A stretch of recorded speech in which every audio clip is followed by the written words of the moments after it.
Hello, I am Shauna Kell, and I am your personalized guide to understand what's blocking you from an exceptional life. Thank you so much for taking the How Stressed Are You quiz. As a physical therapist, life coach, and holistic health and wellness coach for stressed out, overwhelmed, and worn out women, I know how often we search just to feel better and live a life full of hope, peace, and joy. I'm here today to help you understand stress, and it may not be what you think. So often we think it's our circumstances, our problems, the world that is stressing us out. But stress does not live in our outer world. It's an experience we feel inside. See this cup? Let's think of it as our body. Everything around this cup in the outer world. But what's in this cup? It's what's in your inner world. And I believe that we are spiritual, emotional, and physical beings. And though the outer cup represents my outer body, everything else resides inside. So today we're going to focus inside of our cup and how we can fill our cup with peace and all the beautiful, wonderful things we desire. We also need to understand our biggest blocker, stress. Yes, stress blocks us from experiencing the life we desire. So let's dive into how stress blocks our ability to thrive and where you may find yourself on the stress continuum and how that affects you daily. Remember, I said joy, peace, hope is inside of our cup. Stress is also inside of our cup. We often think of stress again as the people in our lives, the problems we may have, our computer, our car, our kids. Though all of those may be stressors, stress is how our nervous system handles the stressors that come our way. So if, like me, you have found yourself with a desire to feel more joy, or maybe you're struggling in your relationship, or maybe it's hard to have community and let people close to you, or perhaps you might notice that a lot of the time you're experiencing things like anxiety or worry or frustration, or you feel hopeless or shut down or kind of blah a lot. Or maybe you even feel depressed. All of those are clues or cues or indicators that your nervous system may be dysregulated. Now, don't worry, you're not alone. If your nervous system is dysregulated, it's the norm. Now, as I always say, normal is highly overrated. So today I'm going to share how you can have a more regulated nervous system. And guess what? When your nervous system is regulated, you experience much more love. So today I'm going to explain to you what this thing called our autonomic nervous system is. Do you like being in control? Me too. Often we don't feel in control when our autonomic nervous system is in overdrive. However, make sure to stay until the end because I'm going to be sharing a way you can begin gaining control of your experiences and feeling more peace. What's so exciting about this is by doing so, we get to be in control instead of outside circumstances having all the control in our lives. And we spend more time in our lives in a regulated state, which I'm going to tell you about what that means in just a moment. So within each of us, we all have something called an autonomic nervous system. If you hear the word automatic when I say autonomic, good, because that's exactly what it is. Our system that works automatically. We don't even have to think about it. Can you imagine spending your whole day thinking about all these things you do automatically? Take a breath in, take a step forward. Don't forget to breathe. Now start, come on, heart start beating. Oh, hand move up and to my arm and scratch that itches. Anyone just kind of tired after thinking about all the things you'd have to tell your body to do in a day? You see, our autonomic nervous system has one primary mission, which is to keep us safe and alive. And if you're watching this right now, your autonomic nervous system has done an awesome job. So what I'm going to first do is explain the different states within this autonomic nervous system. Now, some of these different states might be familiar to you as I describe them. And you might say, yeah, I experience that a lot. Or this one, a whole lot. All right. So at any given moment, we're either regulated or dysregulated. The experience of regulation, what that really means is that I'm living in the here and now. I'm actually present, and my nervous system feels like the life around me is actually safe. Then I'm in this regulated state. I like to call this the thriving state. This is when we experience things like joy, peace, love, connection, flow. Many say this is where you feel cool, calm, and collected. We feel grounded, we feel steady, we feel capable, we feel able. We have that I can experience. I can do it. I am curious. This is where creativity, childlike wonder, all of these really, really wonderful things that we desire occur. This is where we experience intimacy, vulnerability, again, love, peace, hope, joy, all of these renewing emotions that we all desire to have. This is when we are in what is called the parasympathetic state, and it's part of the ventral vagal complex within our autonomic nervous system. It's when our gut is able to digest our food. It's when our body restores itself, and it's where healing occurs. Now, you may be thinking, well, why am I not spending all my time there? Or how do I spend time there? Well, we have something within our autonomic nervous system called neuroception. And this is like the first part of this self-protective circuit that works automatically. Think of it kind of like our threat detector, and it's in our brainstem.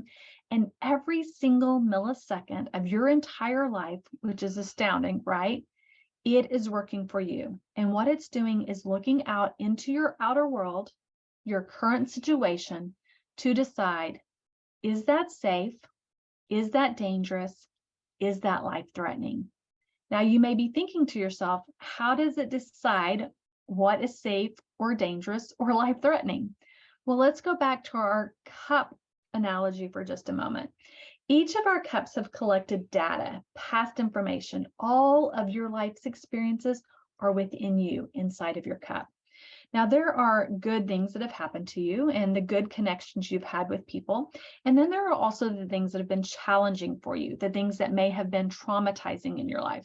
This is where we often say the good, the bad, and the ugly all reside inside of our cup. And what we know about epigenetics is the unhealed traumas of our parents, and also, it's also in there, right? Like what our parents went through, we have those memories too, right? And this is called evolutionary responses. So every millisecond, this threat detector is looking out into the world and asking, is that safe? Is that dangerous? Is that life-threatening? Now, let's say you look out your window, okay, and you see a tree. And based on your experiences, your threat detector may say, that's safe. You may look at the tree and see God's beautiful creation. You may even feel joy. This is when your nervous system is in a state of regulation. Everything feels good. Or your threat detector may say, danger, danger, because when you were a child, you fell out of a tree, much like the one outside your window, and you broke your arm. And when this occurs, your system moves into the stress continuum, a dysregulated state. You may find yourself resisting going near the tree. You may find yourself yelling at the kids if they want to climb the tree. All of this happens automatically. We often call this a trigger. Sometimes we know why something triggers us, but more often than not, we have no idea.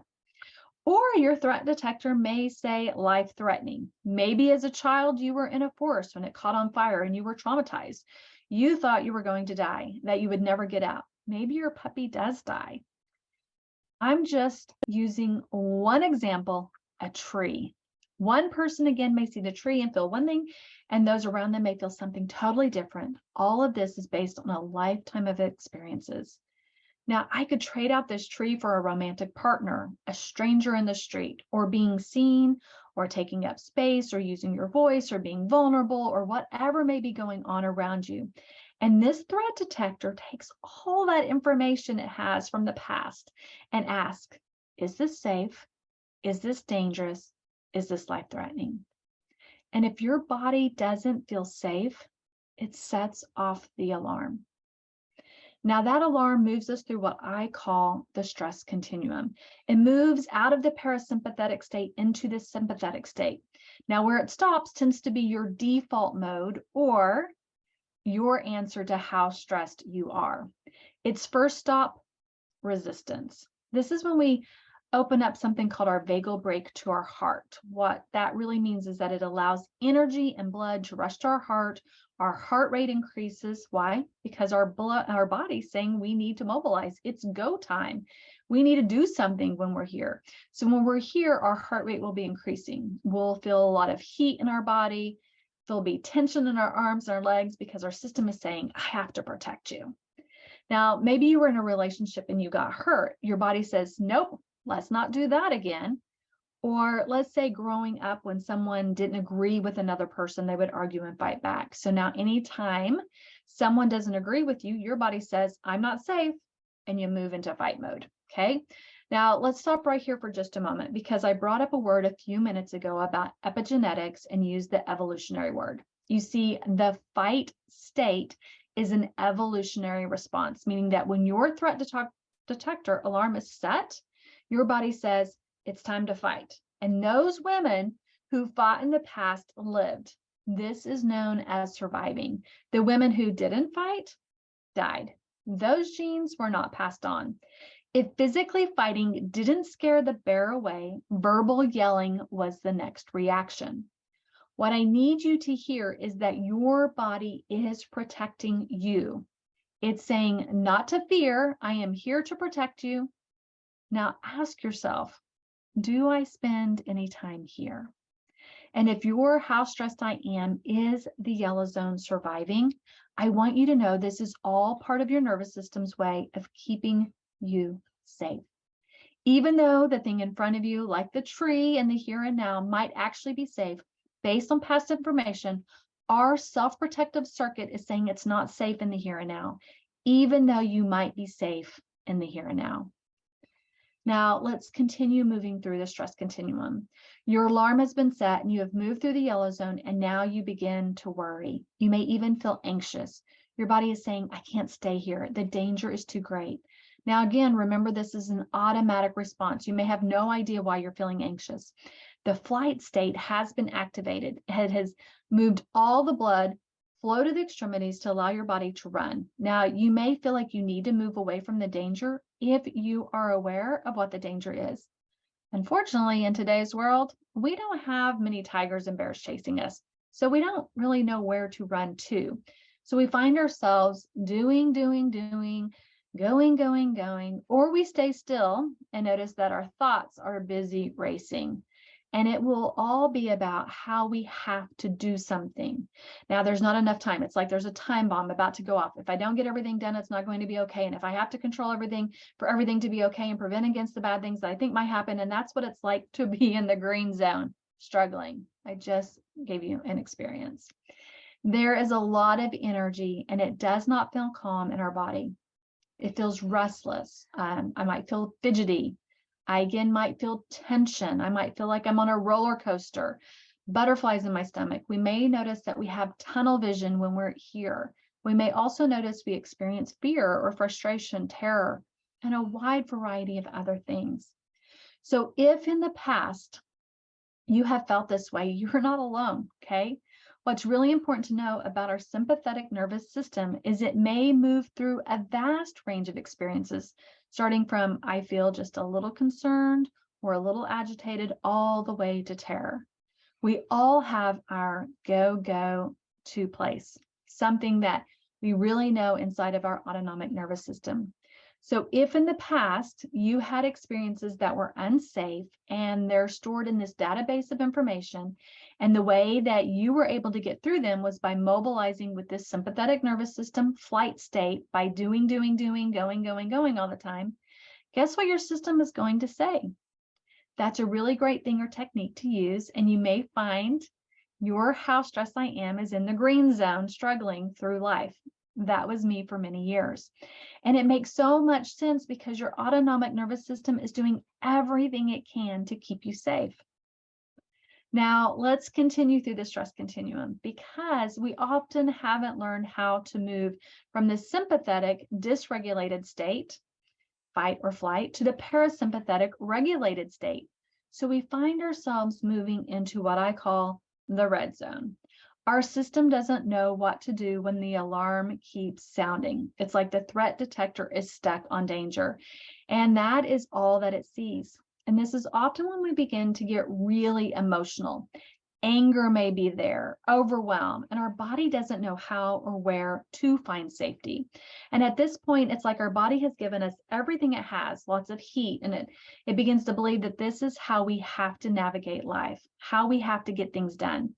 Sometimes moving from the red zone to green zone to yellow zone, from green zone and back to the red zone multiple times a day with no rest in sight until it has nothing left to give.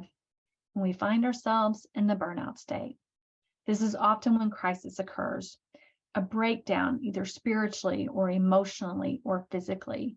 This is when we often get diagnosed with a disease and when we can't even remember the last time we felt joy or peace in our bodies.